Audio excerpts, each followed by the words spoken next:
Welcome to episode 2 of Jolly Programming.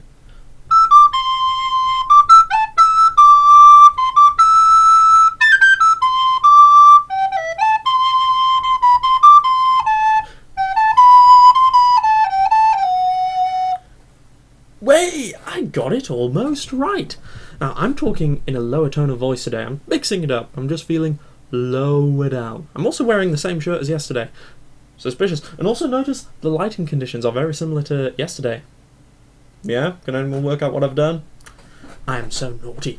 Anyway, welcome to lesson 2. Today we're going to go back to our program from lesson 1 and we are going to change it. We are going to add some variables. Now, what is a variable? Anyone know? A variable is just a name for a place in memory, basically. I mean, we might want to store the name of a person in this case, and we need to do that somewhere. I mean, how do we do it? Anyone got any ideas?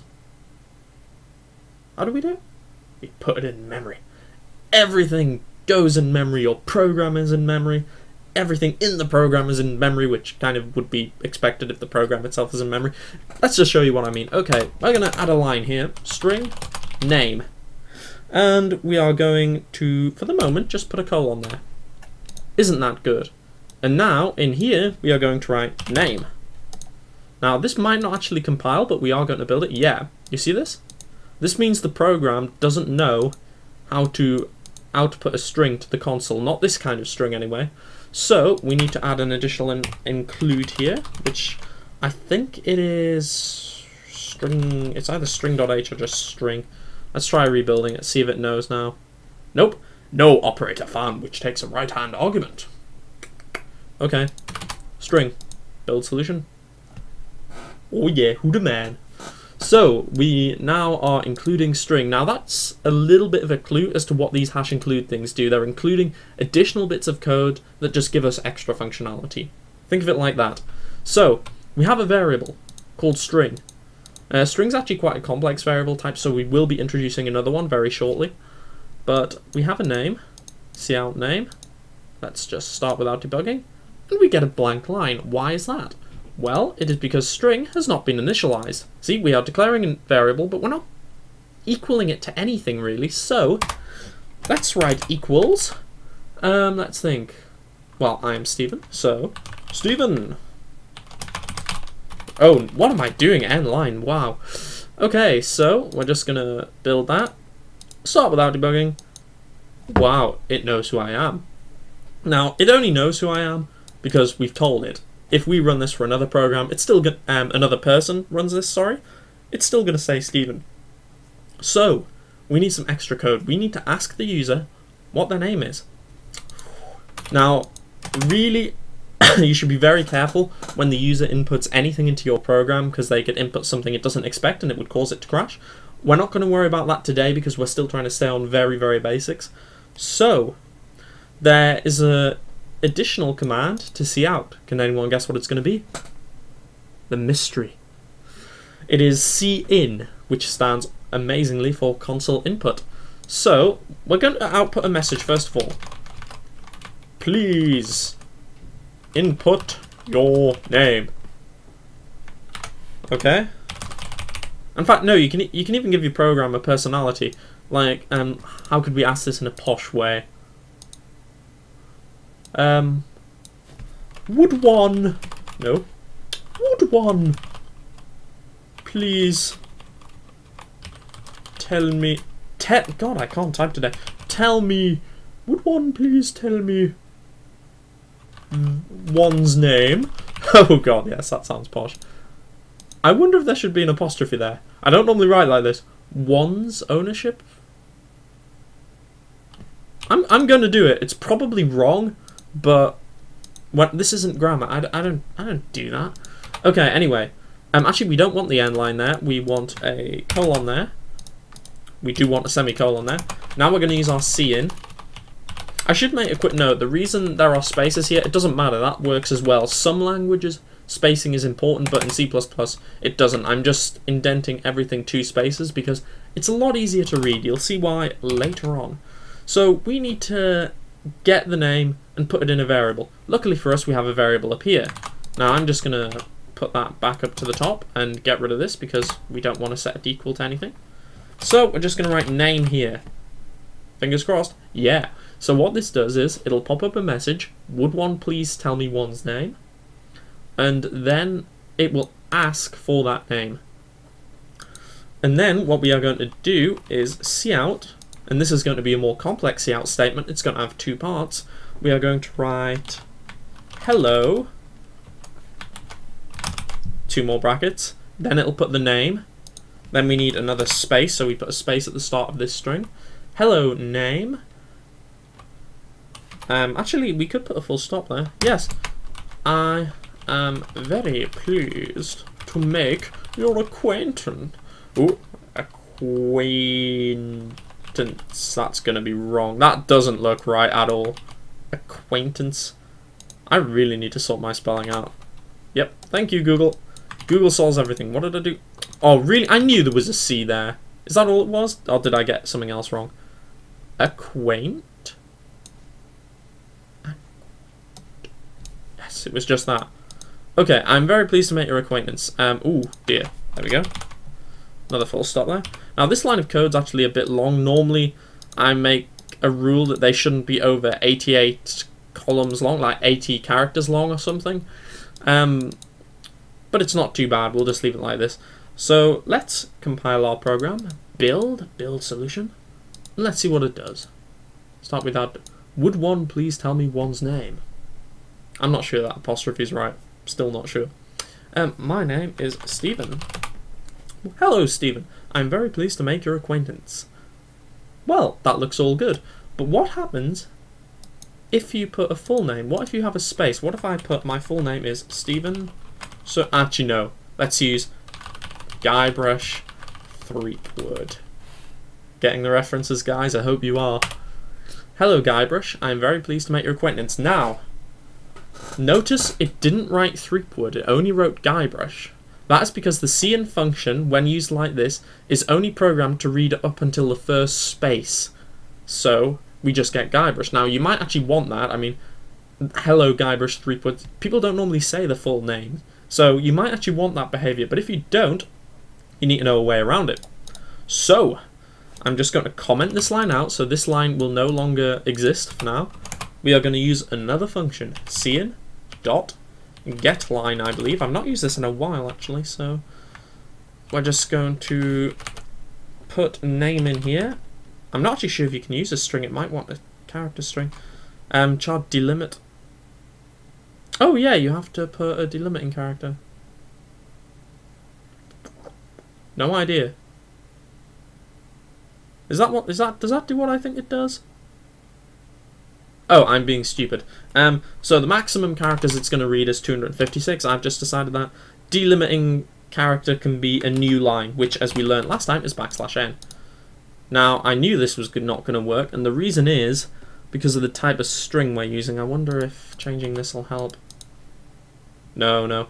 Okay, the reason this is complaining is because name is not really... It's not a proper string. It's a C++ type of string. The most common type of string, which is a C string, is a character string. So let me just get rid of that, put that back to there. We're going to need a new variable, and this one's a bit more complicated. Char, and we can't call it name, actually, that's an important point. We need to call it something else. Full name, because that's what we're using it for. And did anyone hear that knocking? I'm like the agoraphobic guy. Just anyway, char full name 256 in square brackets. Very important. And we're actually going to initialize this to just an empty string because I like to initialize things to be safe. And now, hopefully, we can put full name in here instead of name and it'll work. If we can't, my memory's really gone. Really? Really? Why? Okay, let's read the errors. Cannot convert parameter 3 from const char 2 to char. I'm really stupid. Right, the delimiting character Surely you can do it without that. I don't think you have to specify delimiting character.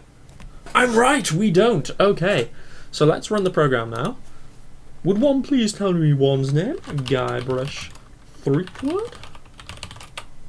Hello.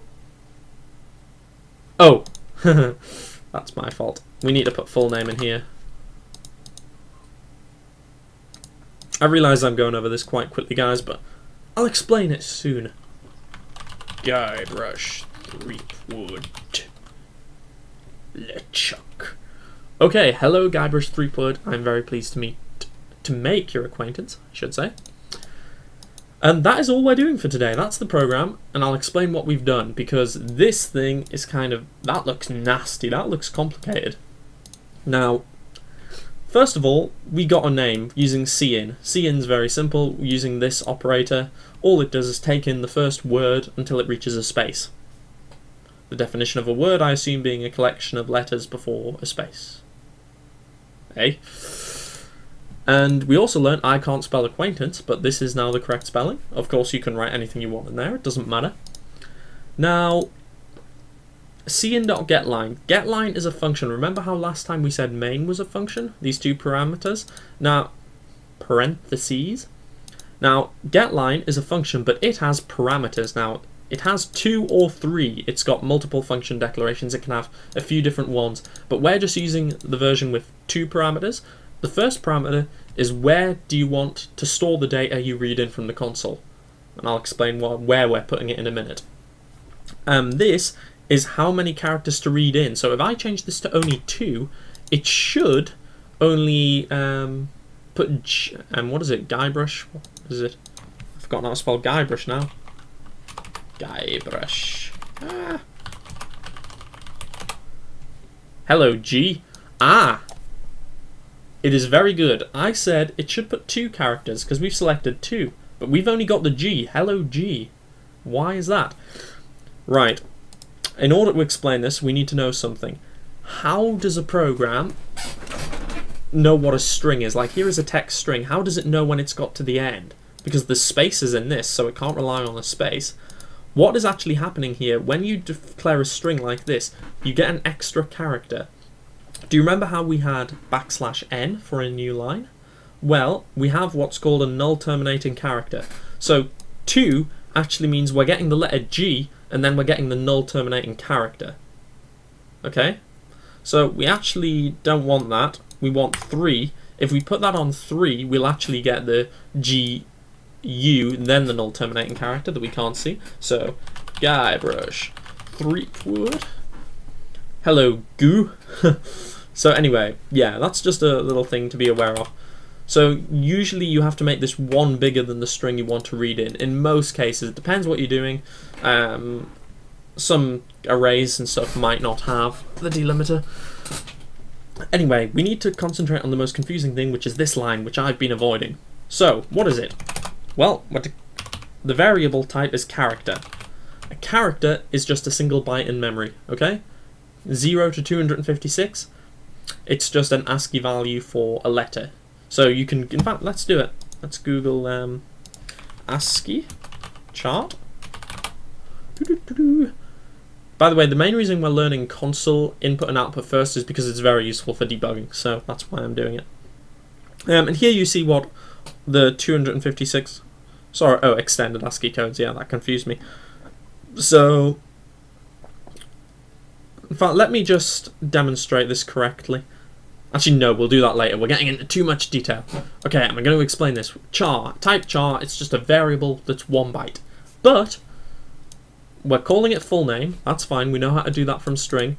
But this bit, what does this mean? This means we want an array of characters. So in memory, we are looking at a place that's got 256 bytes. And we can access each byte sequentially. In fact, hang on, the webcam reverses everything. So byte 0, we count from 0 in programming, is there.